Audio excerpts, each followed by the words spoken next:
Hi, I'm Austin Eartham. Welcome to the Kitchen Table Podcast. Made to motivate, educate, and relate to you guys. Share my stories, help me get 1% better in all areas of your life. Welcome to episode 146.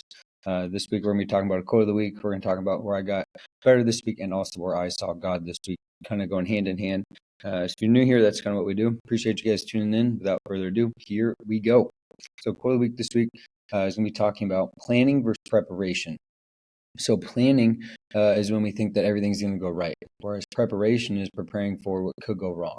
We want to make sure that we are prepping, not planning in our everyday life, right? Because something's going to go wrong at some point. Just having a conversation. I think I told you guys this a couple weeks ago, but at some point in your life, something's going to go drastically wrong that you're not going to have thought about, that you're not ready for, and then how you react and how you solve those problems is going to kind of take away from the rest of maybe what your goals are, what you're thinking about, and it's going to consume all your energy. So if you prep for that, create good skills, able to have that toolkit in order to deal with it, you're going to be a lot better off than if you are planning for something in the future. Because planning, we think, is going to be a linear pattern, whereas preparation is dealing with a lot of the outside noise. Where I saw God this past week, just again the organization I have when I feel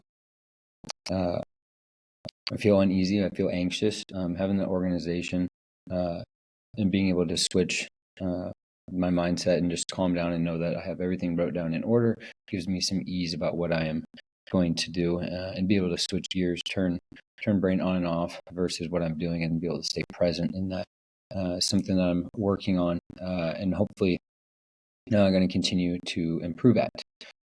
So I think that's something that God has put on my plate, and to be patient with and continue to learn. One of the things that I learned this week is about patience in the lake house. So I was at church and a deacon shared this story. He used to work in Washington, D.C. I'm across from in the river in Virginia, and he was a financial person. Was making a lot of money, trying to save up to be able to buy a lake house because he grew up in North Carolina and wanted to build that in the woods and be kind of living the dream out there. And he went to work all the time, hated his job, and ultimately didn't end up how I wanted it to. And then after that, essentially, he decided that he didn't want to do that anymore, and he thought the lake maybe wasn't as great as he originally thought, and went to change jobs and became a deacon. Made less money, obviously, but he found out the lake house was church. He got involved, started to bring people into it. So the lake house, what he thought was the best, didn't really make sense because of what he wanted in the end.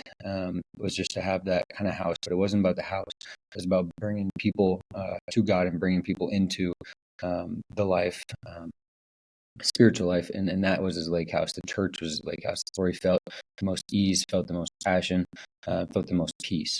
So that's what we're looking for in life, and how we get there is up to discernment, is up to us trying to figure out our purpose and spend time in that regard. But it can be better than we originally think, and it can be ultimately the best thing we've ever thought of or haven't thought of in this case. A couple other things.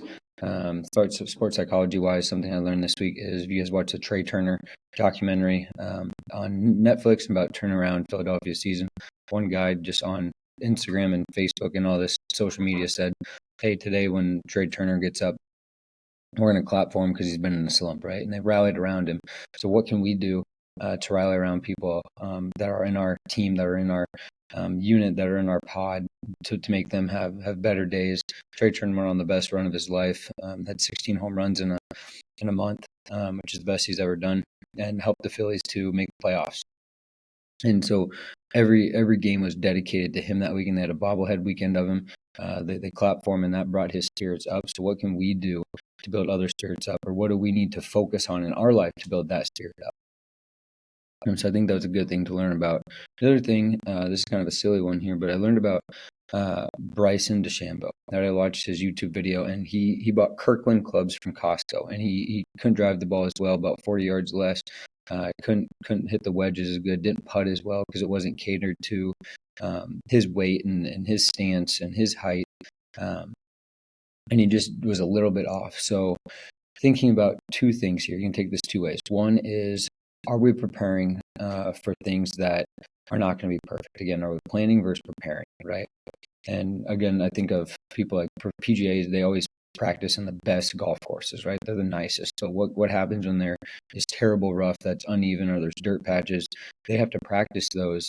Otherwise, when it shows up, they're not going to be ready for it. So sometimes that's okay. Sometimes playing, I was always told in soccer practice, practicing soccer on dirt is okay, or patchy grass or bumpy grass is okay, because if you can practice in that, you can definitely play in the nice mowed grass inside the stadium.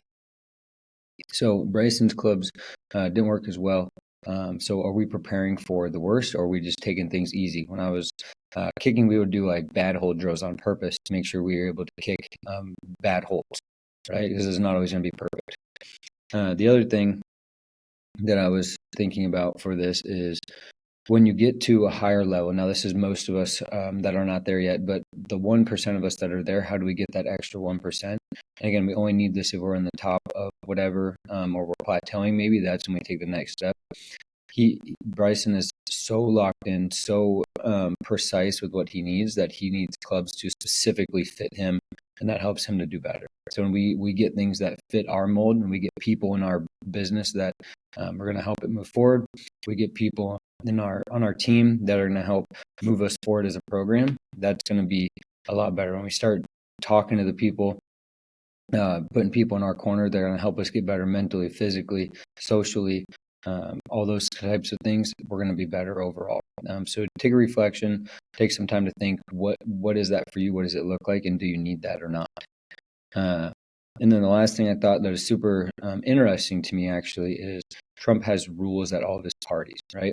So he eats McDonald's. Yes, he has Diet Coke. The reason he has Diet Coke is because he doesn't allow anybody, him or around him, to drink, smoke, vape, cigarettes, anything, because they want it to be everybody in the clearest mind in order to act per se. And I think that's interesting, because he's got all these parties, he's got everything free given to him. He's kind of in the spotlight. He can do what he wants. He's kind of literally the most powerful person on earth right now. And that's what he's choosing to do, and choosing to live his life. Just like how people choose to get up early and get the work done that others aren't willing to do. What are you willing to do? What are your non-negotiables, so that you can be the clearest thinker, and be able to be prepared for that next step? So we want to prep, not plan, and we want to make sure we have the right things around us and our support to be able to be successful, and then find that lake house and find that peace through amongst all the chaos that we're in. And that's all I have for you guys today. Short one, but thanks for tuning in. Hope you guys got something out of this. Let me know what you thought, and I'll see you guys next time. Love you. Bye.